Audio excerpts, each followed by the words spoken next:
fish. We got one. Steely, female steely. That's what we want. Oh, look at that. That's the biggest size I would eat right there.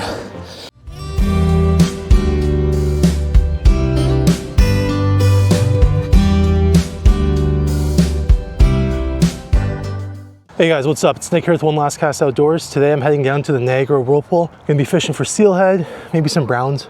And yeah, anyway, got my float rods today, one spinning rod as well. We're gonna see how it goes. I'm gonna be floating a jig mostly, and I'm also gonna be casting spoons and a swim jig. So we'll see how it goes. Yeah, we're about to go down the trail. Here's a little time lapse of that.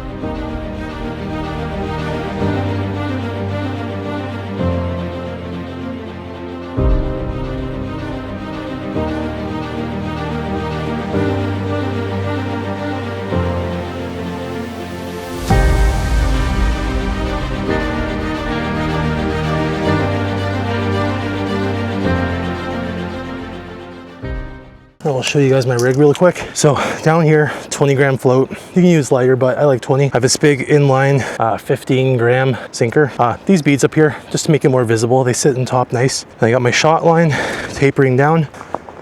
So 8-pound leader. I have this little streamer here, Emerald Shiner kind of mimic. That's got no weight to it. And then a foot below, got this crappie jig with Emerald Shiner plastic on it. That's the main one I expect to get bit on, but I figure why not have two, higher chance. You can also tangle easier, but I don't know. I'm okay with that kind of stuff. I always run tandem rigs, 2 to 3 hooks. Ooh, this guy bent a bunch. Okay, that's still doable. May have to warranty that though. When that happens, usually it's gonna be brittle and it can snap on you when you really need it. So definitely don't want that. Got my St. Croix Encore medium light. And let's see, right now, I haven't done this in a little bit. Perfect. I'm gonna twitch it a bit.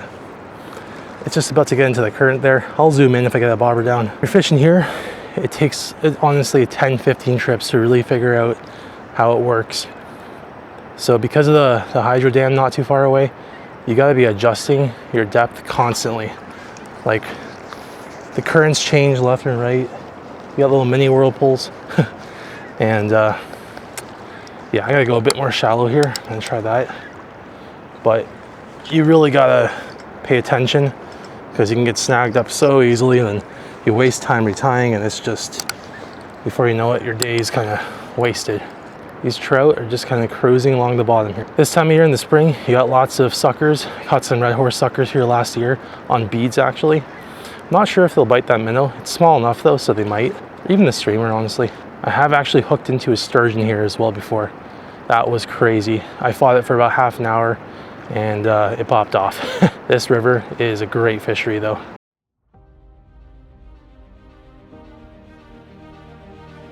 All right guys, so going back up now. Yeah, I didn't really catch anything today unfortunately, but I'm gonna move on, try some new spots. See you guys there.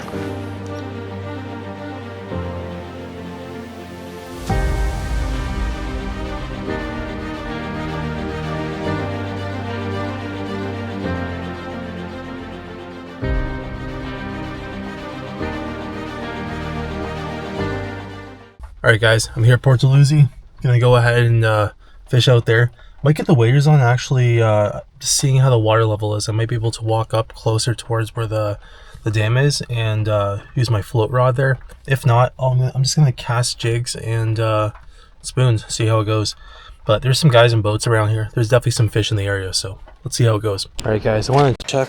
I'm definitely not going to be getting the waders on. Water's too high, current's too strong. I'm not gonna risk it. We'll see exactly what kind of rig I do here, but there's a lot of good options. I might just cast stuff. I don't know if the current's strong enough. Kind of looks like it might be. We might bottom bounce depending on how things go. We're staying in the water here, so this bright color looks pretty solid. Apparently people were catching fish on the other side. That's what that guy just told me, so it's good to hear. Hopefully it pays off. Fishing in the rain, it's also getting pretty cold, not gonna lie. Basically doing the hard twitch and then slow retreat. Oh, snag. Yep. There we go, we got it off, no big deal. That was exciting for nothing. Let's whip it out there. This 3/4 ounce jig can really get out there. Is there enough current to like make it actually go out here? Okay. I might do the same thing. I know sometimes it's too slow here, but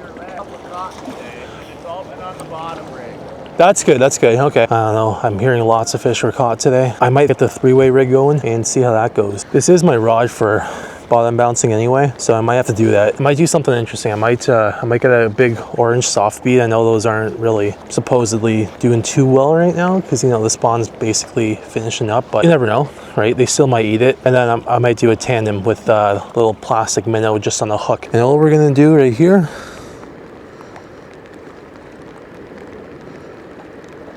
just like that. So we got that, and up here, this big bright bead at the weight, that's the rig.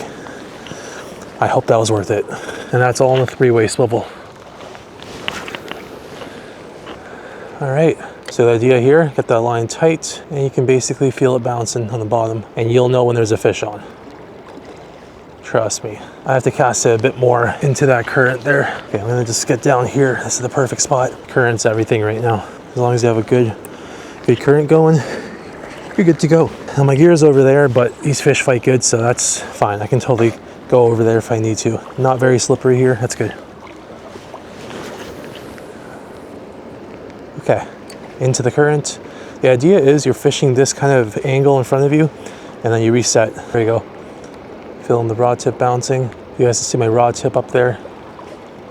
It gets caught up sometimes.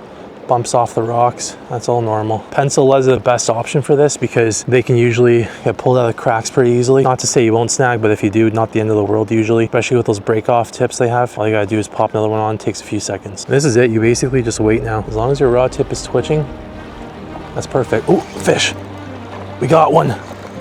We got one, guys. There we go. Okay, we gotta get up towards the net.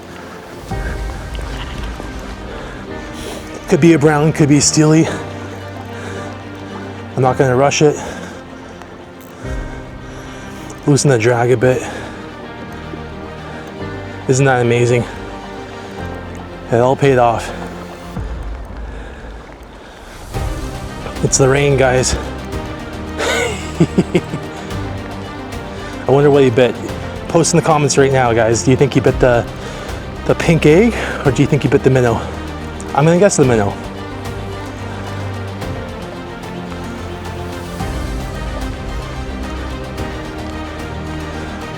We should see him soon.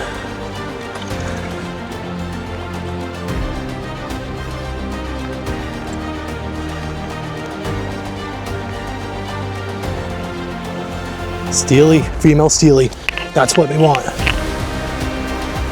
Let's try to get it over here.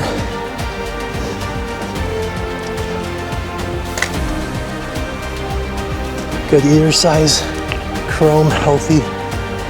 Yep, bit the minnow.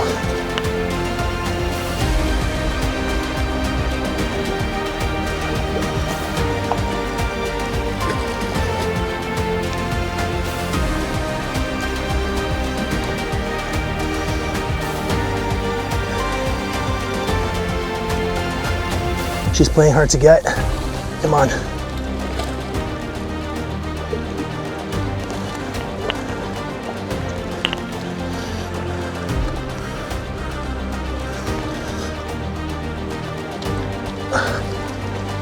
She was in the net, but I didn't have the strength.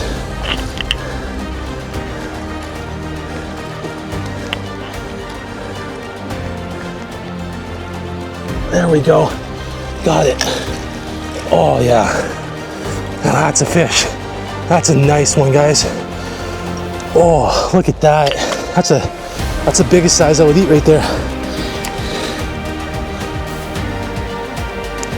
On the power bait. Look at that, hooked right in the side.